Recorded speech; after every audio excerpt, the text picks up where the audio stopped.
Olá, sejam bem-vindos ao podcast Motivando Saberes.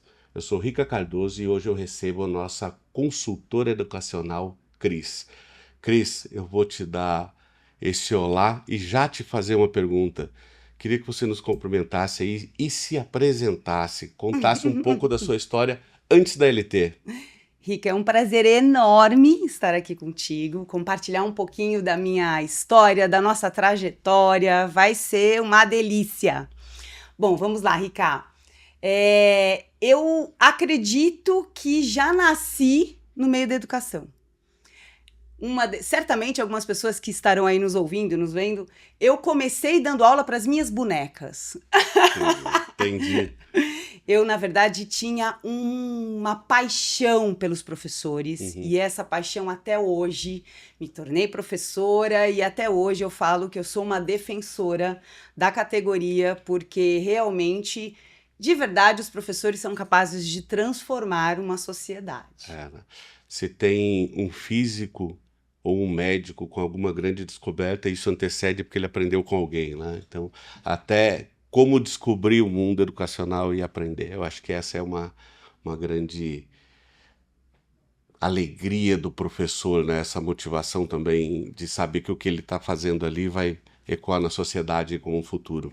É mágico. Na verdade, eu falo que é quando você vê a criança aprendendo a ler, escrever e o olhinho brilhando, a mãe chorando porque o filho aprendeu a ler. São tantos momentos que a gente se emociona.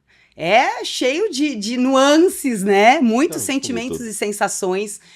E aí eu acho que a gente já entra numa questão muito importante. É de uma responsabilidade gigantesca.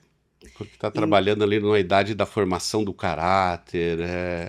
A criança acaba passando mais tempo com as professoras, os professores, do que propriamente com a família. Nós somos com o pai formadores de opinião, Exatamente.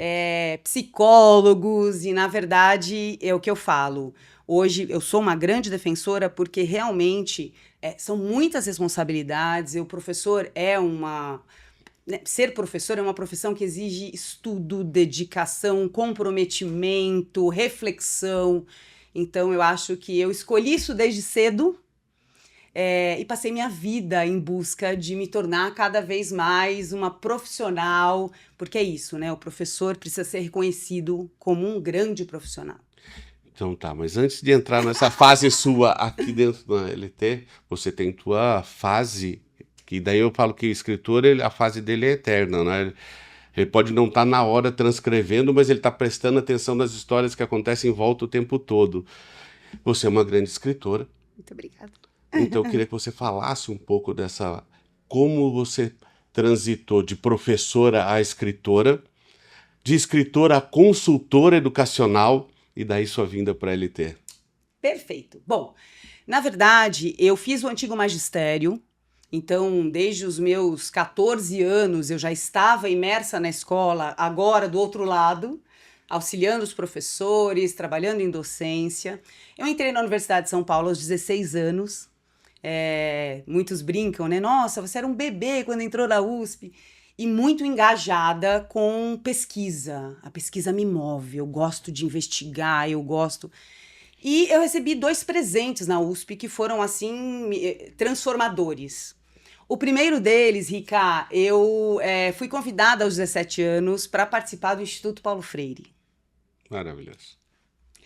Acho que a gente não precisa nem se estender demais, mas eu falo que é o sonho de consumo de muita gente, e foi para mim assim uma honra ter a oportunidade de participar, e aí já nasceu a minha primeira publicação.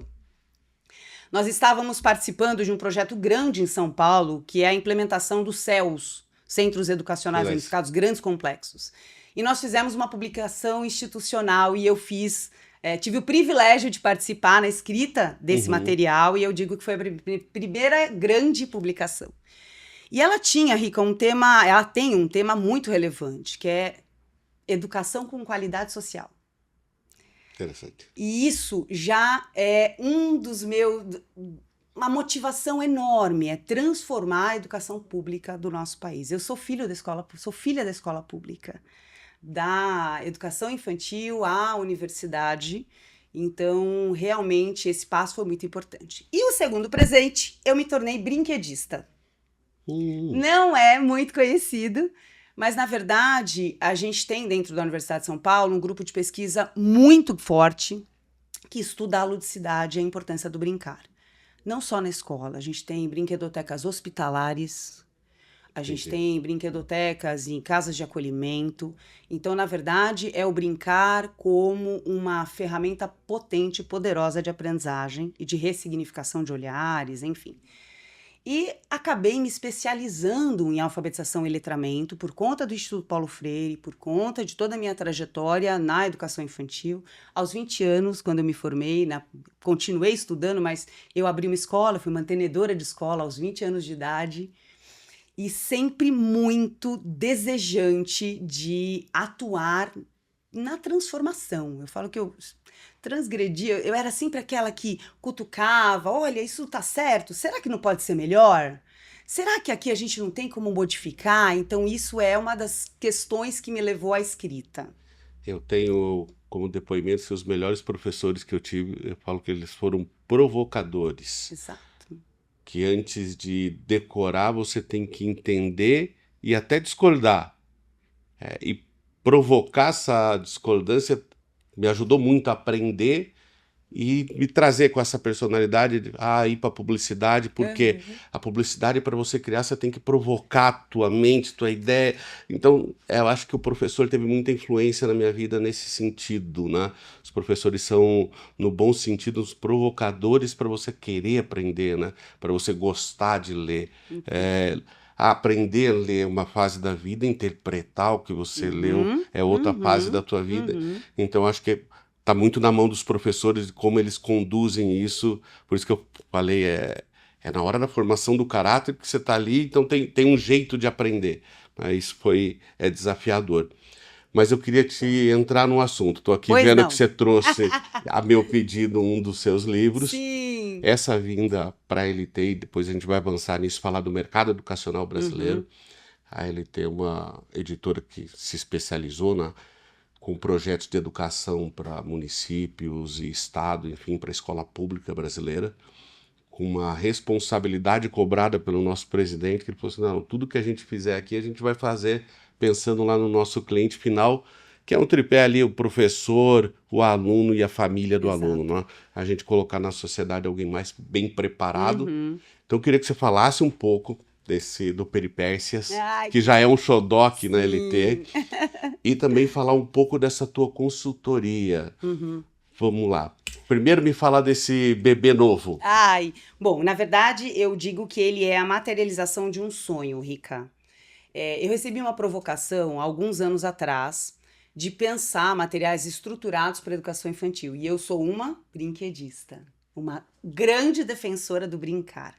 E a gente tem na educação infantil questões bastante emblemáticas e importantíssimas de serem conversadas, que é o quanto a criança precisa aprender enquanto brinca. E o tão importante a intencionalidade do professor em cada ação que ele desenvolve. Então, muitas vezes, quando a gente está propondo uma brincadeira na educação infantil, ela tem um objetivo. A gente quer alcançar, né, alguns processos, desenvolver inúmeras habilidades. E isso fica muito restrito ao universo educacional. Às vezes, se a gente que está de fora acredita, mas ele está lá só brincando, né? E a provocação foi pensar um material que ele pudesse potencializar o trabalho do professor e realmente levar para as crianças da rede pública oportunidades. Sabe aquela história de democratizar o acesso à educação? Sim. Porque muitas vezes, durante anos, eu já estou chegando na casa das 100 publicações hoje, tenho muitos livros publicados, entre livros didáticos, paradidáticos, livros de formação de professores, e muitas vezes esses materiais, eles acabavam indo para as escolas particulares, que é um privilégio, é uma honra. Sim. Mas a gente queria, sim, atingir todas as crianças, independentemente do lugar onde elas estejam.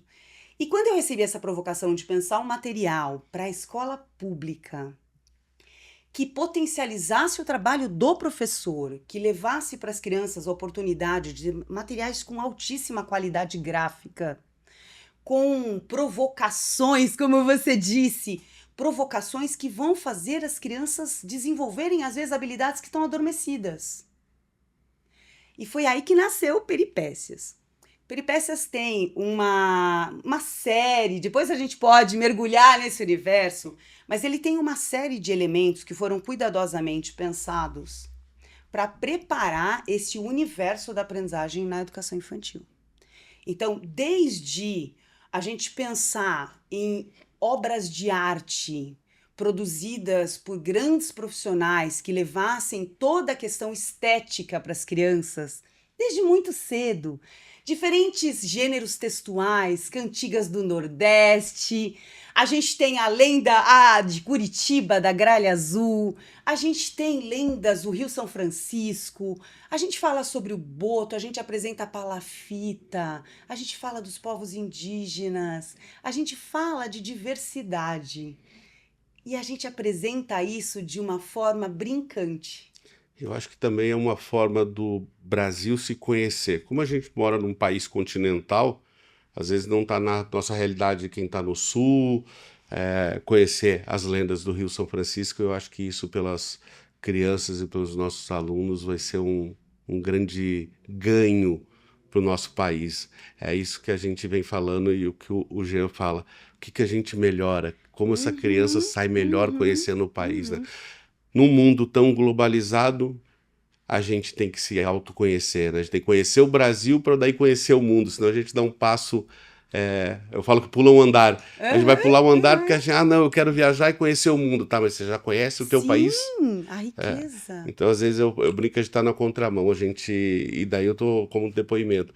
A gente fica tão ansioso para conhecer a Europa, para conhecer lugares, e a gente tem tantos lugares no Brasil, na América do Sul, para contemplar e muito mais perto, né?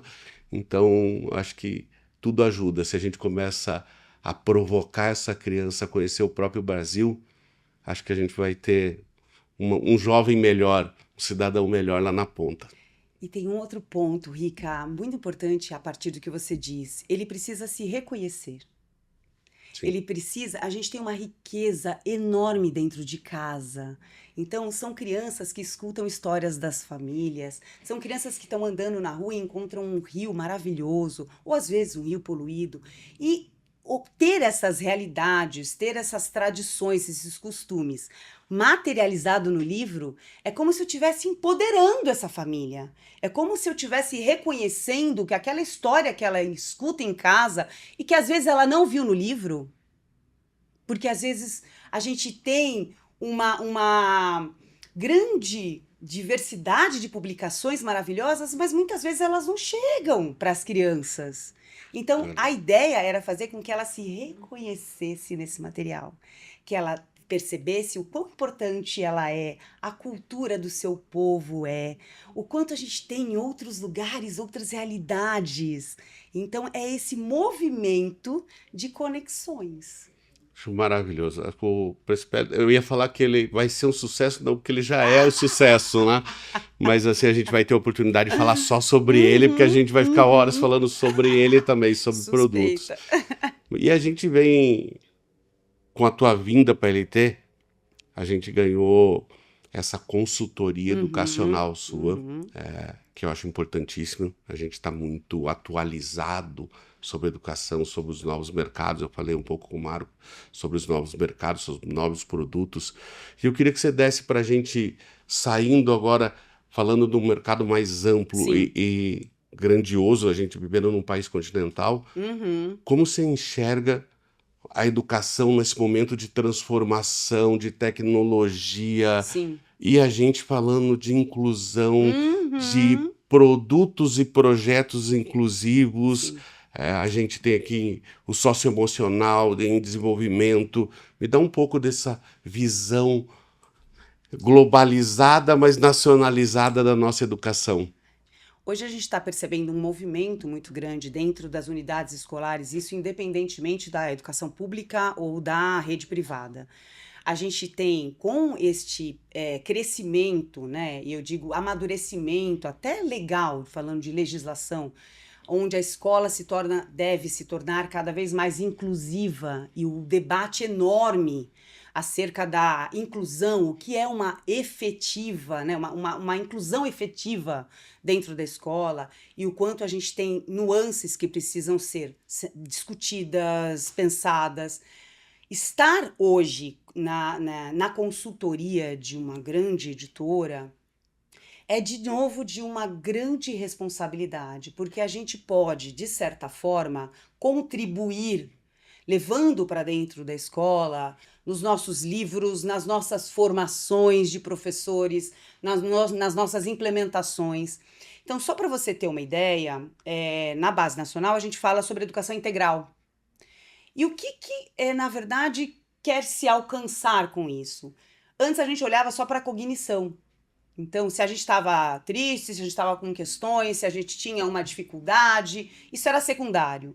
Hoje, com a educação integral, as habilidades socioemocionais, elas atrelam. Você estudou, não sei se você já prestou concurso, você estuda e chega na hora, você se desestabiliza emocionalmente e tudo aquilo que você tinha estudado parece que sumiu. Porque você precisa ter uma inteligência emocional. Então, hoje, a gente tem olhado os nossos materiais sempre pensando de que forma e que estratégias a gente pode trazer para que ele se torne cada vez mais inclusivo. A gente trabalha com a comunicação alternativa porque são crianças que não sabem ler, né? Na faixa etária é muito comum. Sim. Eles são não verbais neste sentido. E muitas vezes a gente tem crianças do espectro autista não verbais. A gente tem outras crianças com outras questões que precisam de uma linguagem alternativa. Sim. Então, os nossos materiais, a gente está olhando para implementar em quase todos, quando possível, esse tipo de estratégia, que ele vai permitir que o nosso material atenda de forma potente o maior número de estudantes. De uma forma simplista, eu conversando com a Irene, ela falando do nosso Sabe Brasil. Sim. Ela falou, cara, quando você tem 4 simulados no ano do Sabe Brasil, lógico que é para você fazer uma correção de rotas, você ver em que nível cada um está, tudo isso. Mas você também tem um simulado do que a criança, o aluno vai passar na avaliação do SAEB. Uhum. Então ele já se habitua com aquela situação também.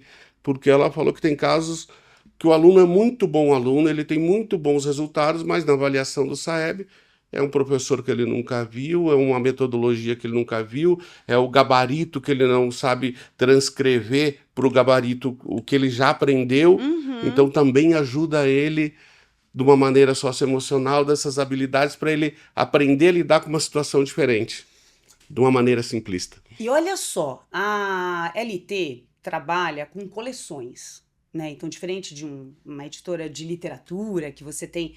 E as nossas temáticas e as nossas coleções, elas se preocupam com o processo. Porque o que você está me dizendo, na verdade, isso é desenvolvimento de comportamento, né, Rica? Você vai se habituando e vai desenvolvendo comportamentos. No Povos do Brasil, que é uma coleção nossa, só dando spoiler, a gente tem o caderno de projetos. E na coleção do Mundo Sustentável também.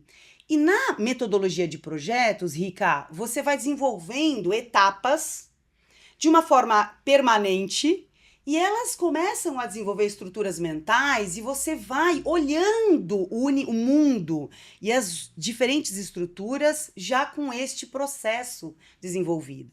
Então a gente diz que os nossos materiais, muitas vezes eles entram de forma interdisciplinar, outros mais focados em alguma área do conhecimento, mas eles são para além do que eles se propõem inicialmente. Porque quando você está trabalhando com o Povos do Brasil e você está trazendo identidade, reconhecimento, e tem um caderno de projetos, você está trabalhando com estruturas mentais de pensamento computacional. Você vai pegar um problema e dividir em etapas e vai resolver etapa por etapa.